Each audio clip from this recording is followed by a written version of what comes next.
Assalamualaikum teman-teman, saya Nadia Fajaria Timur dari S1 Pendidikan Matematika Universitas Muhammadiyah Semarang. Dan hari ini kita akan membahas fondasi paling dasar dalam materi probabilitas dan statistika, yaitu populasi dan sampel. Dalam penelitian, seringkali kita ingin mengetahui sesuatu dari sekelompok besar objek. Misalnya, berapa rata-rata IPK seluruh mahasiswa pendidikan matematika se-Indonesia.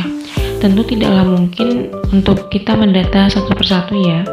Disinilah peran populasi dan sampel. Mari kita lihat apa itu populasi. Populasi adalah keseluruhan objek atau individu yang menjadi perhatian kita dan ingin kita ketahui karakteristiknya. Populasi adalah totalitas atau keseluruhan subjek.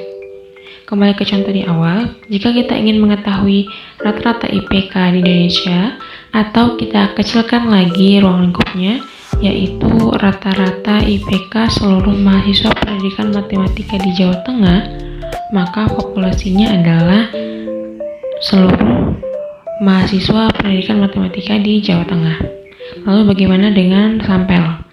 Sampel adalah bagian kecil yang representatif atau mewakili dari populasi yang kita ambil untuk diteliti.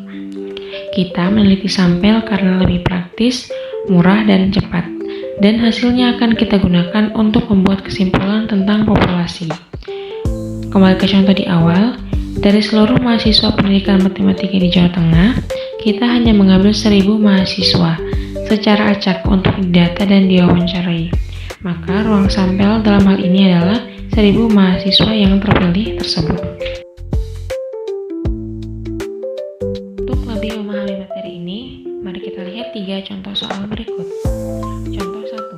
Sebuah perusahaan makanan cepat saji memiliki 350 gerai di seluruh Jakarta. Manajer kualitas ingin mengetahui rata-rata waktu tunggu dalam menit pesanan pelanggan di semua gerai tersebut. Karena tidak mungkin mengunjungi 350 gerai dalam sehari, tim survei memutuskan untuk mengambil sampel 40 gerai yang dipilih secara acak. Hasil rata-rata waktu tunggu dari 40 gerai tersebut adalah 5,2 menit. Dari kasus ini sudah bisa dilihat bahwa populasinya adalah 350 gerai di seluruh Jakarta. Sedangkan sampel atau objek yang akan didata dan yang mewakili populasi adalah 40 gerai yang dipilih secara acak.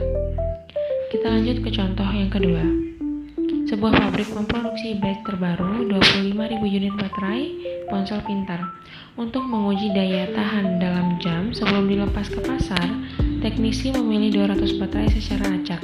Setelah diuji, 200 baterai sampel tersebut memiliki rata-rata daya tahan 78 jam.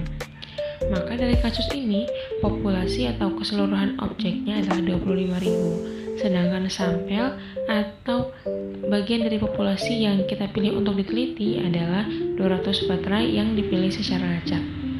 Kita masuk ke contoh soal terakhir. Ketua jurusan ingin mengukur tingkat kepuasan semua mahasiswa, semua 800 mahasiswa terhadap fasilitas kampus dinyatakan dalam persentase puas. Karena keterbatasan waktu, ia menyebarkan kuesioner kepada 150 mahasiswa yang sedang berada di perpustakaan. Dari 150 kuesioner yang terkumpul, ditemukan bahwa 75% mahasiswa menyatakan puas. Maka, 800 mahasiswa adalah populasi dan 100 mahasiswa yang dipilih secara acak adalah ruang sampel dalam kasus ini. Cukup sekian penjelasan terkait populasi dan sampel.